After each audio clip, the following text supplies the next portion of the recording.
The new version, released on July 3rd, brings an interesting novelty to help modeling.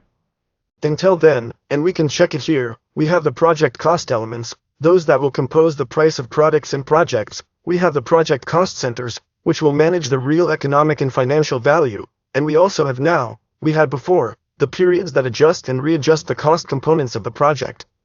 So we have the periods, we have the components, the cost centers, and we have the cost components. We're talking about the July 3rd version. So let's look at the cost components. Cost. This is the component. We can have one more component to show the difference that exists. Actually, the component is here, component. We have the cost and we can have inflation here. Inflation. To make the objective very clear. Inflation is a component that will have a characteristic.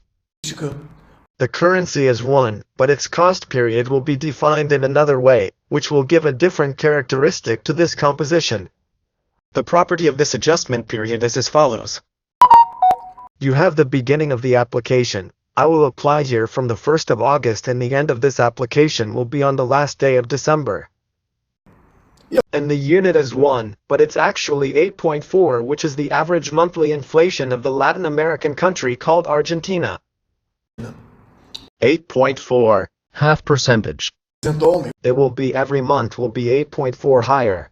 Meanwhile, our other cost component, which is the cost, will also increase, but this increase is an increase, a one-off valuation. I'll say he's 1. He's not repetitive and he's 1 as of September 1st. So it is 1.1, it is, I will add 20%, it is 20% higher as of September 1st. Or I can say that it is 20% higher from September 1st. So we have two cost components. A cost component that becomes more valuable, more expensive, more onerous from September 1st and has another component that represents a periodic incremental increase. It is an increase that is periodically increased. And in this case, it's the value of inflation as of August 1st. And when I call up the graphics to make it easier to understand, I can put a diagram of cost, inflation, and cost. Cumulatively, I'll have it here. Let's see it running. Let me see if everyone is fine here. I will have inflation in blue and cost in green. Let's look at inflation again. Cost component inflation. It is 1 from September 4th, here July 4th, and it starts to increase by 8, 4 from August 1st to the end. So every month it will get bigger. Only I have to put a value for it. Let me see here. Activity 1 has a cost component of 100. And I'm going to also put inflation here with another component and I'm going to give the same value of 100 so that we can compare. We have 2. I'm going to calculate that both are equal. I'm going to show here that the 2 are equal. Cost and inflation. I'll put it by month to make the chart easier to see. We have here in currency the same thing. When we set up a cost center to represent the financial value, the real value of these variations, we have the following cost center component. The first cost center is cost center. And the other will be the inflation center. Centro. Inflation center. The cost center will gather only the cost as a participant. Ok. The inflation center will gather only inflation as a participant. We already have 2 cost centers. I'm going to ask you to put another graph here to show the 2 cost centers. Cost center and inflation cost center diagram. They will not represent the same accumulated values without financial variations. They will present the values with the assigned calculations. Upscaling and adjusting the colors, we have top and we have bottom.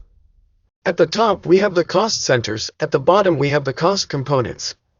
The problem is that the components are equal in terms of absolute value, but when we analyze the variations, 16, 35, that is, if there was no currency variation, if there was no increase in value in the month of September, remember that the cost value increases in September.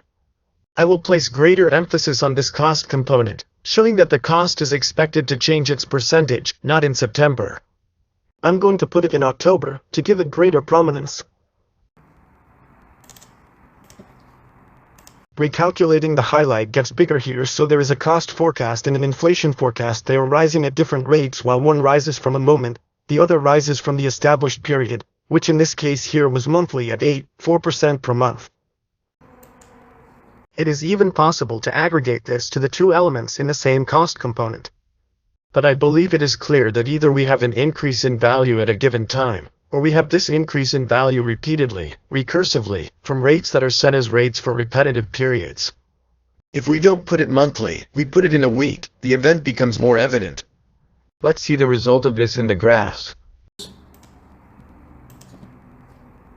There is a difference because inflation gets much higher and the loss or currency value gets quite different and is only represented by the cost centers and not the cost components.